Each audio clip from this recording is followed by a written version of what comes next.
Comics Hindi में समझाया गया। उदय शुरुआत में सभी 10 सम्राट मेरे शिष्य हैं। स्थिति लोड हो रहा है। ये धूप 1 साल तक जल सकती है। धूप खत्म होने के बाद अगर आपको अभी भी इसका एहसास नहीं हुआ है तो मैं आपकी जान लेने और आपकी साधना को छीनने आऊंगा। यहाँ प्रतिबंध सर्वोच्च शक्ति के संघनन द्वारा बनाया जाना चाहिए। यहाँ तक कि मेरी शारीरिक रचना विधि भी इसे आसानी से भेद नहीं सकती।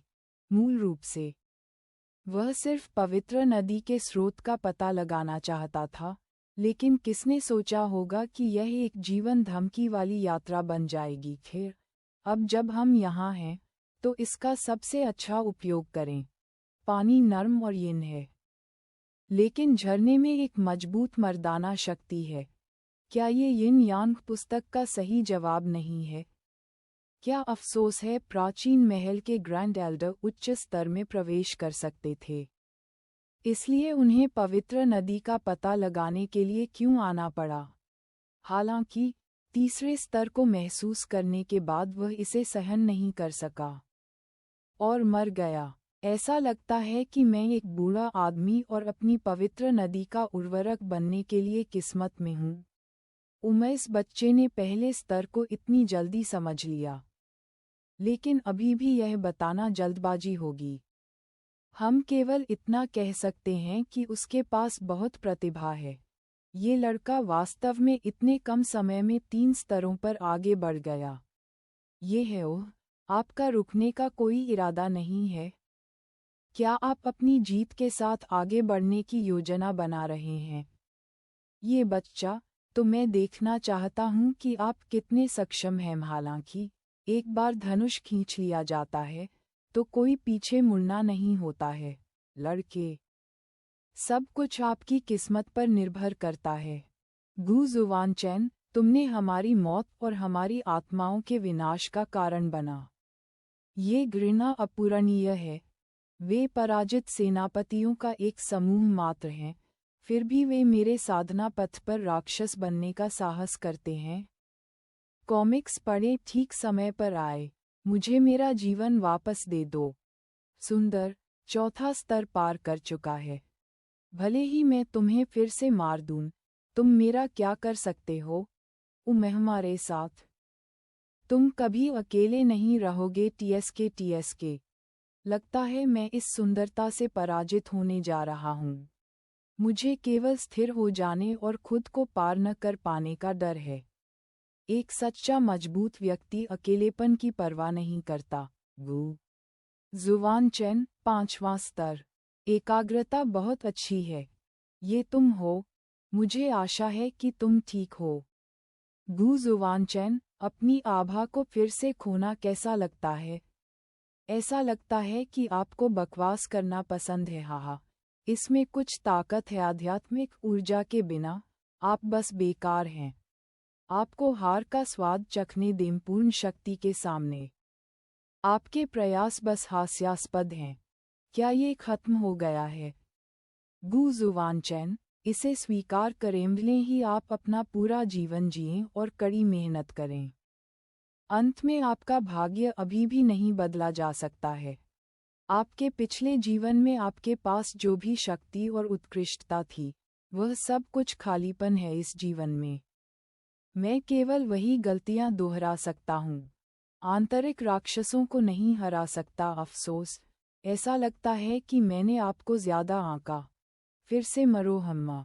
मास्टर, हम मरते दम तक आपका पीछा करेंगे भाई। यूहान की किस्मत बदलने के लिए धन्यवाद। चेन र, चाहे कुछ भी हो जाए, हम हमेशा आपका समर्थन करने के लिए मौजूद हैं। चेन एयर, कोई भी कदम उठाने का पछतावा नहीं है। कोशिश करके देखो। क्या ये हो सकता है कि वह एक दिन के भीतर 9वें स्तर तक जल दाओ स्वर्गीय सिद्धांत को समझने जा रहा था? उसने वास्तव में पहले ही 6ठे स्तर को समझ लिया है। मैं, गु जुवानचैन, इस जीवन में स्वर्ग की इच्छा के विरुद्ध जाऊंगा। भाग्य, इसलिए हम इसे चांद कहते हैं। अगर भगवान मेरे पक्ष में है तो इसे मृत कहो। अगर स्वर्ग मेरे खिलाफ जाता है, ये सीट ये स्वर्ग है। कोई भी मेरे जीवन को नियंत्रित नहीं कर सकता है। वाह, क्या वह कानून की सारी शक्ति को अवशोषित कर रहा है। 3 दिनों में उसने पवित्र नदी कानून के 9वें स्तर का एहसास किया। नाना नॉन याय वह वास्तव में कानून की यह अंतहीन शक्ति मेरी आध्यात्मिक चेतना में इकट्ठा होती है और मेरा पूरा शरीर शक्ति से भर जाता है। यहाँ कानूनों की शक्ति वास्तव में जादुई है और कुछ हद तक यह मुझे यिन यांग स्वर्गीय पुस्तक का अभ्यास करने में सहायता कर सकती है। कानून की यह अंतहीन शक्ति मेरी आध्यात्मिक चेतना में एकत्रित होती है और मेरा पूरा शरीर शक्ति से भर जाता है। बधाई हो, मैं हजारों वर्षों से इस पवित्र नदी में हूँ और मैंने कभी किसी को इतने मजबूत मार्शल आर्ट कौशल और मानसिक शक्ति के साथ नहीं देखा है। यदि आप जल सिद्धांत को पूर्णता के 9वें स्तर तक समझ सकते हैं, तो अब से आप पवित्र नदी का प्रभार ले सकते हैं और पवित्र नदी के अगले भगवान बन सकते हैं। क्या तुम तैयार हो? मुझे पवित्र नदी की कमान संभालने दो। ये पवित्र नदी मूल रूप से पवित्र भूमि के स्वर्गीय मार्ग का स्रोत थी और इसमें अनगिनत कानूनों की शक्ति थी। मैं आपको इसके बारे में विस्तार से बताऊंगा। स्वर्ग के नियमों की खपत बढ़ रही है और पवित्र नदी लगातार कम हो रही है।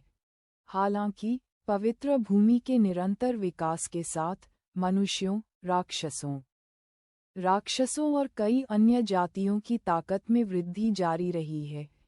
यदि कोई 1 वर्ष के भीतर पवित्र नदी परीक्षण को पारित करने में विफल रहता है, तो उसे पवित्र नदी की शक्ति को बनाए रखने के लिए अपने जीवन की साधना का त्याग करना होगा और पवित्र नदी को वापस देना होगा। इसलिए मैंने यहाँ एक नियम निर्धारित किया है। यदि आप अभ्यास करने के लिए पवित्र नदी के स्रोत में प्रवेश करना चाहते हैं, तो आपको एक कीमत चुकानी होगी।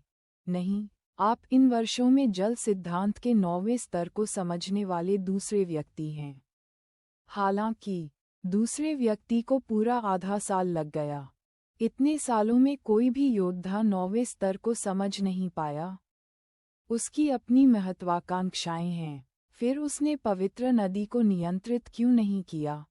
इसे समझने वाला आखिरी व्यक्ति पवित्र राजा था। इसलिए बाद में वह पवित्र भूमि का पवित्र राजा बन गया। यह सही है। तब मैंने उससे वही बात कही जो अब कहता हूँ। वह पवित्र नदी की कमान संभाल सकता है या वह मना कर सकता है। आखिरकार यह कोई शर्त नहीं है, बल्कि एक इनाम है। ये वास्तव में पिता है। यदि आप पवित्र नदी के भगवान बन जाते हैं, तो आप पवित्र नदी बेसिन में किसी भी स्थान पर केवल एक विचार के साथ प्रकट हो सकते हैं। पवित्र नदी को नियंत्रित करने के क्या लाभ हैं? वास्तव में पिछले दसियों हजार वर्षों में कई शक्तिशाली लोगों ने ऐसा चुनाव किया है और अब उनमें से कई पवित्र भूमि में असाधारण स्थिति प्राप्त कर चुके हैं। इसके अलावा आप अंदर अभ्यास करने वाले सभी लोगों के साथ शर्तों पर बातचीत कर सकते हैं, जैसे कि बिना अपनी जान गंवाए आपके गुलाम बनना और पवित्र नदी को वापस देना। जैसा कि आप देख सकते हैं, मैं आखिरकार बूढ़ा हो गया हूँ। अब मैं बस किसी ऐसे व्यक्ति को ढूंढना चाहता हूँ जो पवित्र नदी पर कब्जा कर ले, मुझ पर बोझ उतार दे और पवित्र भूमि से भी ज्यादा मजबूत जगह पर चला जाए। एक बार जब आप पवित्र नदी पर कब्जा कर लेंगे, तो वे सभी तुरंत आपके गुलाम बन जाएंगे। क्या ये बढ़िया नहीं है? मेरी माँ ने एक बार कहा था कि वास्तव में पवित्र भूमि से ज्यादा शक्तिशाली एक विमान है, और यिन यांग पुस्तक भी वहीं से आए है। चूंकि इतने सारे लाभ हैं, तो इसे दूसरों पर क्यों थोपना? तुम्हारा मतलब दूसरे आयाम से है। इस मामले में मैं सम्मानपूर्वक आपके आदेशों का पालन करूंगा। आपके पास कुछ ज्ञान है, कोई आश्चर्य नहीं कि आप इसे इतनी जल्दी समझ सकते हैं। कैसा रहेगा? क्या आप मेरे बूढ़े आदमी की मदद करने को तैयार हैं? जाओ और उस पर वीर्य और रक्त की एक बूंद डालो। इस समय आप और पवित्र नदी पहले से ही मन और आत्मा में जुड़े हुए हैं। न केवल आप उन लोगों को महसूस कर सकते हैं जो इस समय पवित्र नदी में अभ्यास कर रहे हैं, ये है पवित्र नदी स्वर्ण आदेश द्वारा उत्पन्न शक्ति आत्माओं को बांधने की तरह है, जिससे आप उनका उपयोग कर सकते हैं। पवित्र नदी में अभ्यास करने वाले सभी लोगों को महसूस कर सकते हैं। आप किसी भी व्यक्ति को महसूस कर सकते हैं जिसने पवित्र नदी के साथ एक अनुबंध पर हस्ताक्षर किए हैं और अपने जीवन के बदले में पवित्र नदी का गुलाम बन गया है। ऐसा कहने के बाद मैं आपको याद दिलाना चाहूँगा कि एक बार जब दास पवित्र नदी के मूल में प्रवेश करते हैं और सफलतापूर्वक 9वें स्तर को समझते हैं, तो वे आपके कारावास से मुक्त हो जाएंगे। ओह, क्या इसका मतलब यह नहीं है कि मेरे पास बिल्कुल वफादार डेडपूल की एक टीम है? अन्यथा पवित्र नदी स्वर्ण आदेश की प्रतिक्रिया शक्ति भी लोगों को बना देगी जीवन मृत्यु से भी बदतर है। इसके अलावा आपको पवित्र नदी को पूरी तरह से छोड़ने से पहले अगले उत्तराधिकारी को ढूंढना होगा।